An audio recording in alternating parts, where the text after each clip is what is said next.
It's the end of the month, which means it's time for my reading wrap up for January 2022. And I'm also gonna change it up a little bit and share with you guys a bit of a life update towards the end of this video. I always make it like a New Year's resolution to share a little bit more on my YouTube channels, my social media. So because this channel is like a little bit more of like my lifestyle channel, my booktube, my storytelling, it's just like what I enjoy.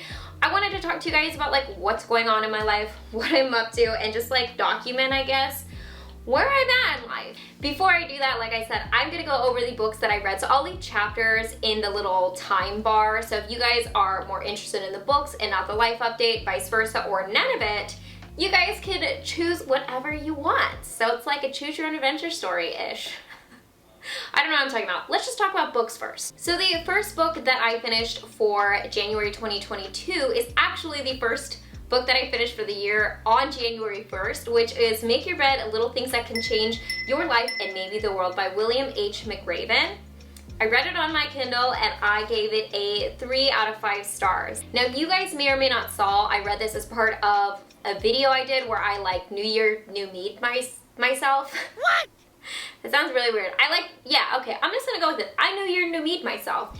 And I get in these moods where I gung-ho read certain things that I'm working on, and that just so happened to be self-improvement, which obviously makes a lot of sense for the new year. I was reading a bunch of books to refresh my mindset, give me a new perspective, again, self-improvement, and that was one of the books that I read. So what this book is based off of is the author is a Navy SEAL admiral, and he gave a commencement speech where he had 10 pieces of advice for life that was based off of his training in the Navy SEALs as well as his career in the Navy in general.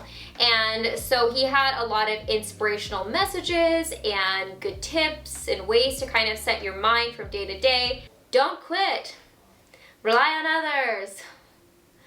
Don't doubt yourself, just stuff like that, you know. And to be completely honest, and I went more in depth with this in the video that I'm talking about this book in, where I New Year, New Me myself. I'll leave it up here in the cards if you guys want to check it out, as well as the description box below if you guys want more of like a reaction as well as probably a better summary of my thoughts. TLDR, I felt like you could just watch the YouTube video of this book and you'd get the same gist from it. The book is pretty short if you do decide to read the book. I think I read it in like less than 10 hours.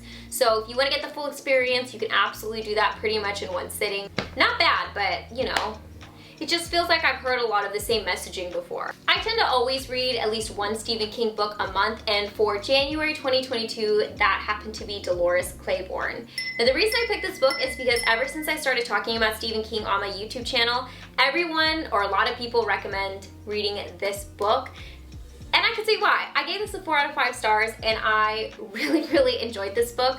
I read this the quickest out of all the books that I read this month because this was definitely a page turner for me. And this is one of those rare circumstances where you're rooting for someone to be murdered in a book. That's where I'm at with this book.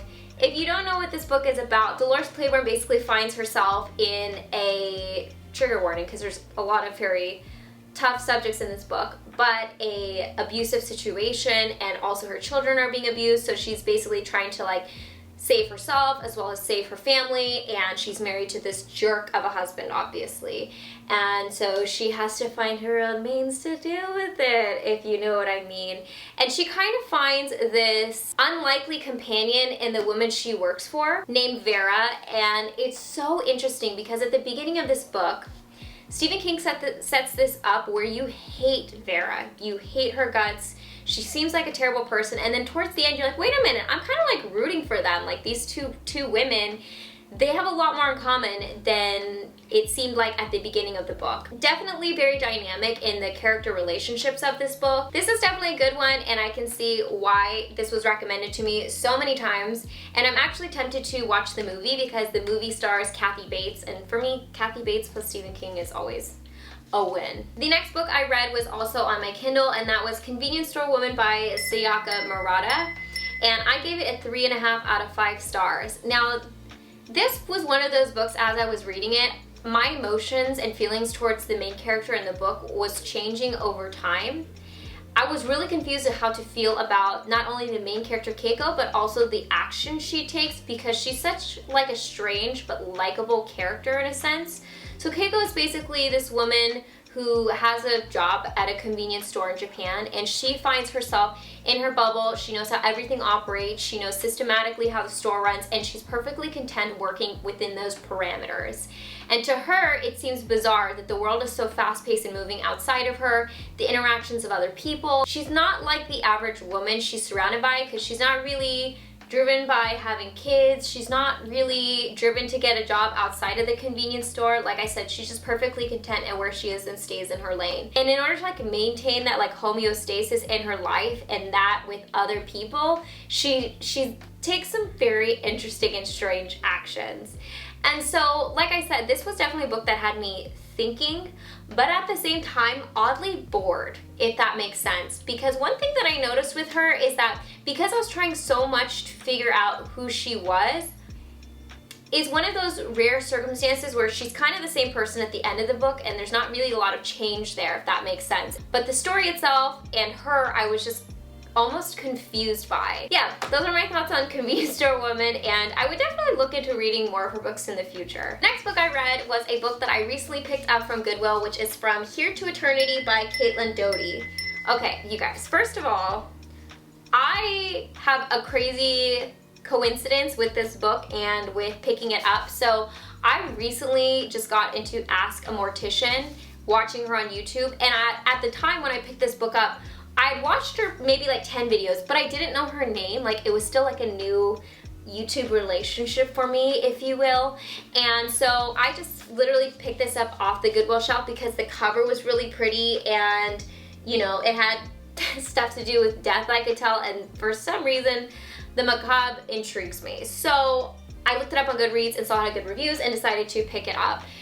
And then you guys in my YouTube comment section told me that she is Ask a Mortician, and then when I put two and two together, I was like, I've been watching her.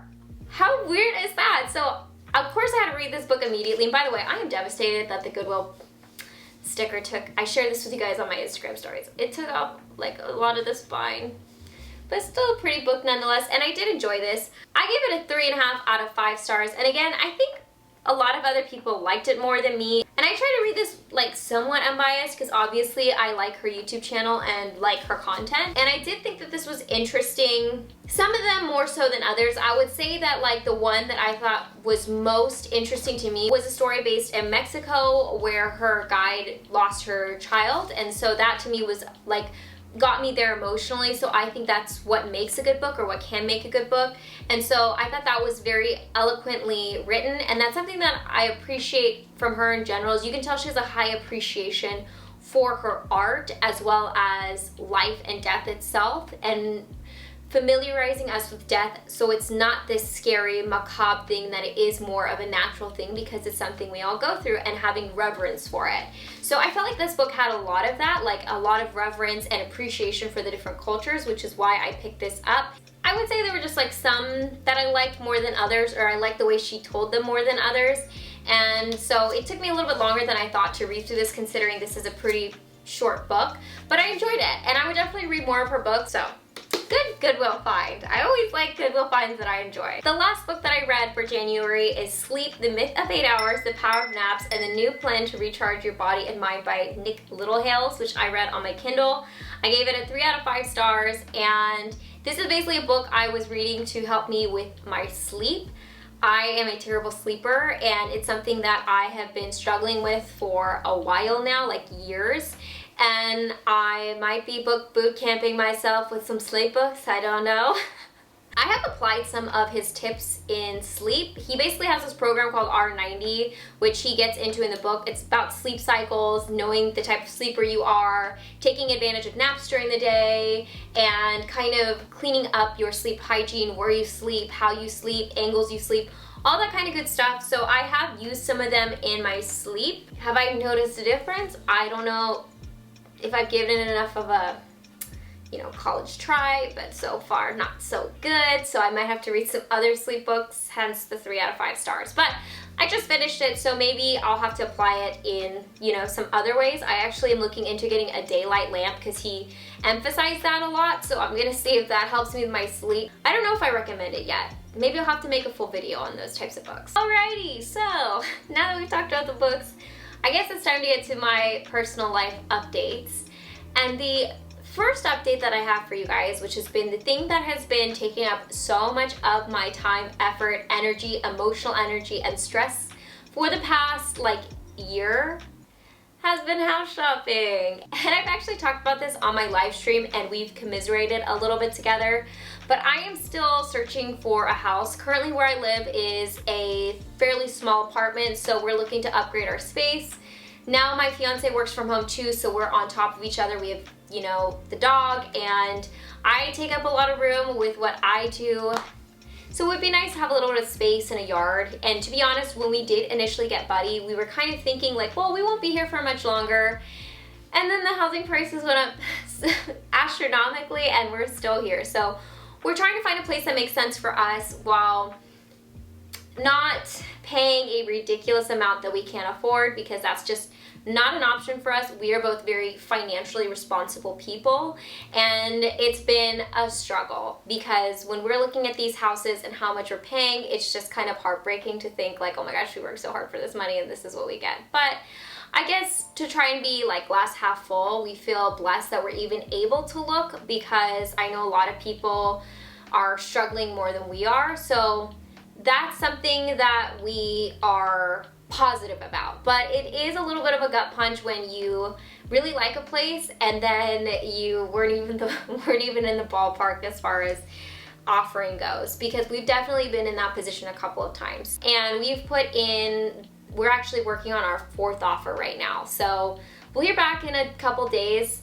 what the news of that is, which I don't know. I don't want to get my hopes up on it, but we really like the house. But we've also really liked other houses. Let me know in the comment section down below what your market's like, how it is for you. Maybe if you guys have some tips for me on what we can add to our offer that would make us seem more enticing.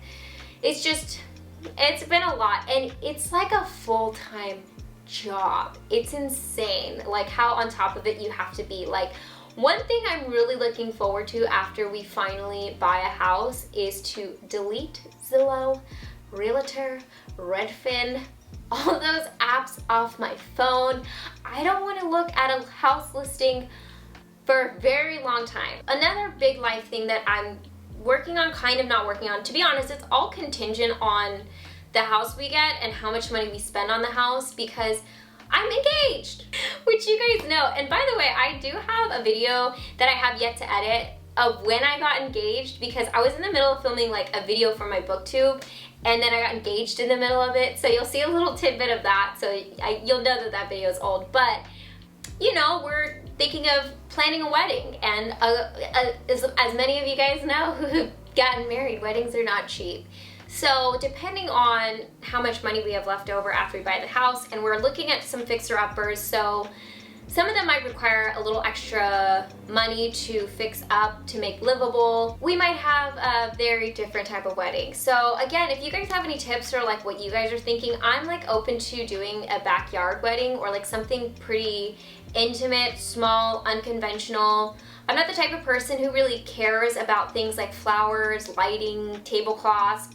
Like, I heard some of other people like planning their weddings and they were talking about carpets.